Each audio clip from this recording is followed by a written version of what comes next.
So yun na nga, panibagong araw, panibagong vlog na naman tayo mga idol. Yan nga at nadaan nga kami dito ngayon mga idol sa Shawarma Shack. At napansin namin may buy one take one. Sino ba naman ang ayaw ng buy one take one? So itatry natin to guys at bibili tayo. Titikman natin yung Shawarma Shack na yan. Kung talagang masasyak tayo sa sarap. So let's go.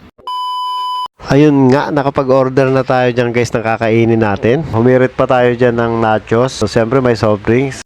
Tignan nyo naman yung punong-puno ng cheese. Talagang sulit na sulit. Masasarapan ka talaga dito sa kanilang nachos. Nako, grabe. Kaya kung gusto nyo mapuntahan ang lugar na to mga idol, so puntahan nyo lang po. Dito lang po yan. Malapit lang sa Pure Gold Makati. Tawid lang kayo dyan sa stoplight at makikita nyo na yung Shawarma Shop. Ito na nga yung order natin guys. So titikman nga natin to. Talagang masarap guys. Di ko kayo bibiruin. Talagang sulit nga. Yung binayad namin talagang sulit na sulit. Hindi nga katulad ng ibang shawarma na nabibili natin dyan guys sa mga kanto-kanto lang. So kakaiba tong shawarma nila dahil unang kagat mo pa lang talagang mapapawaw ka na sa sarap mga idol kasi sobrang daming laman at kakaiba yung cheese na ginagamit nila guys. So as you can see nga guys, nandito nga rin ang aking pizza. Sino ba naman ang hindi gaganahan dito kumain guys sa shawarma siya? So yun nga mga idol, salamat sa inyong panonood at kung gusto nyo matikman din ang shawarma siya, so puntahan nyo na kaagad. Napakarami naman silang branches dyan mga idol. Basta't nabasa nyo ng Shawarma Shack, dyan na kayo kumain.